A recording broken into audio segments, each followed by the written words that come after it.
क्या नॉर्मलाइजेशन से मार्क्स बस कम होते हैं? ये डाउट मेरा नहीं है, डाउट उन सारे स्टूडेंट्स का जो सीयूटी 2025 का एग्जाम दे रहे हैं। तो इसी डाउट को क्लियर करने के लिए मैं आज ये वीडियो लेकर आ रहा हूँ। इस वीडियो में हम ये भी देखेंगे कि नॉर्मलाइजेशन होता क्या है, नॉर्मलाइजेशन का यूज क्यों करते हैं और नॉर्मलाइजेशन को कैलकुलेट कैसे करते हैं। इस वीडियो के लास्ट तक ये सारी चीजें आपको क्लियर हो जाएंगी।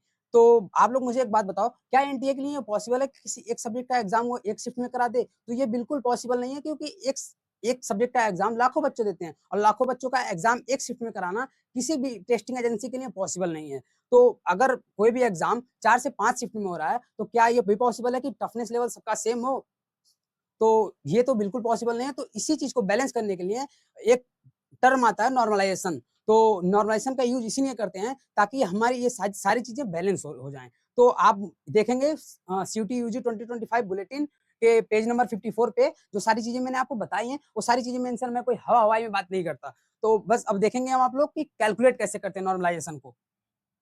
तो इसमें आपका दो टर्म आएंगे, एक रॉ स्कोर आएगा, एक आपका रॉ स्कोर आएगा, एक आपका आएगा नॉर्मलाइज स्कोर। तो रॉ स्कोर आपका होता है,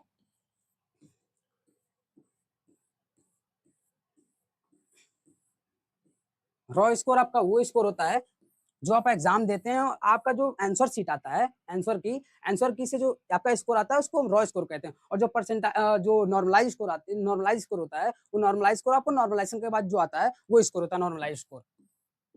तो हम देखेंगे इस एक एग्जांपल के थ्रू, कोई भी पेपर है उसको 4 शिफ्ट में कराया गया है, तो उसको 2 दिन में और 4 शिफ्ट में कराता है, मतलब एक दिन में उसका 2 शिफ्ट हुआ है। तो इसमें एक टेबल बना हुआ है जिसमें बच्चे एब्सेंट हैं, अपीयर्ड हैं, टोटल है और हाईएस्ट और लोवेस्ट है। तो इसमें आपको इस डाटा में, इस टेबल में सारा कुछ डाटा मिल जाएगा। तो इसमें हम स्टेप 1 में क्या देखेंगे, स्टेप 1 में हमारा रहेगा कि परसेंटाइल स्कोर निकालेंगे। तो परसेंटाइल स्कोर ऐसे निकालते हैं हम कि अगर हमारे 100 बच्चों ने एग्जाम दिया और कोई एक बच्चा है जो 100 बच्चों से, मतलब 99 बच्चों से ज्यादा नंबर पा रखा है, मतलब 100 नंबर पे, नीचे से अगर देखें तो 100 नंबर पे, तो उसको 100 नंबर लिख के इंटू 100 कर देंगे तो उसका आ जाएगा 100 परसेंटाइल। अब दूसरा एग्जांपल हम देखते हैं। अगर कोई स्टूडेंट जो पहला बच्चा था 100 मार्क्स वाला, उससे कम मार्क्स पाता है और 98 बच्चों से ऊपर रहता है, तो उसको हम देखेंगे 99 अपॉन 100 इंटू 100, तो उसका हो जाएगा 99 परसेंटाइल। तो ऐसे हम परसेंटाइल निकाल लेते हैं। परसेंटाइल निकालने के बाद हम आएंगे सेकेंड स्टेप पे। सेकेंड स्टेप पे हम निकालेंगे आपका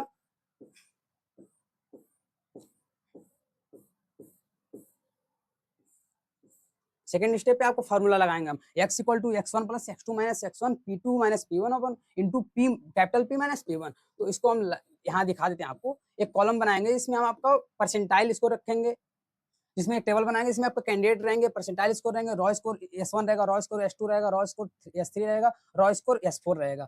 तो अब हम रॉ स्कोर देखते हैं कि रॉ स्कोर 100 है, 200, 100 मतलब परसेंटाइल 100 है, रॉ स्कोर 200 है, 194 है, 188 है, 200 है। तो रॉ स्कोर सबका अलग है, परसेंटाइल सेम है। तो ये चीजें हम यहाँ से देख सकते हैं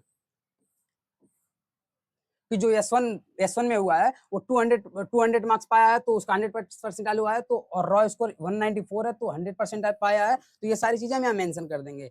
अब कुछ कॉलम ऐसे रहेंगे जो छूट जाएंगे, जैसे ये ब्लैंक कॉलम है, ये ब्लैंक कॉलम है, ये ब्लैंक कॉलम है, ये ब्लैंक कॉलम है। तो इन ब्लैंक कॉलम को फिल करने के लिए, मतलब इसको फुलफिल करने के लिए हमारा जो ये फॉर्मूला आता है, ये आता है, इसमें कैपिटल एक्स है तो ब्लैंक कॉलम है जो, उसको हम कैपिटल एक्स करेंगे। x1 जो हमारा है, जो ब्लैंक कॉलम के नीचे का जो कॉलम होता है उसको कहते हैं x2, जो ब्लैंक कॉलम के ऊपर का कॉलम रहता है उसको कहते हैं जो p2 रहता है, जो p2 जो ब्लैंक कॉलम के ऊपर के करस्पॉन्डिंग जो कॉलम रहता है उसको p2 कहते हैं परसेंटाइल का। जो p1 होता है x1 के करस्पॉन्डिंग जो परसेंटाइल रहता है उसको P1 कहते हैं। और जो कैपिटल P रहता है, जो कैपिटल X के जो करस्पॉन्डिंग परसेंटाइल रहता है उसको हम P कहते हैं। और P1 तो आपको मैंने बता ही दिया है कि जो x1 के करस्पॉन्डिंग परसेंटाइल रहेगा उसको हम करेंगे। जब ये सारी चीजें हम इस फॉर्मूले में डाल देंगे तो हमारा जो बन के आएगा 99.9904 परसेंटाइल पे आएगा हमारा रॉ स्कोर 199.75। ऐसे जितने भी हमारे खाली कॉलम है उन सबको भर लेंगे। अब हमारा आएगा जो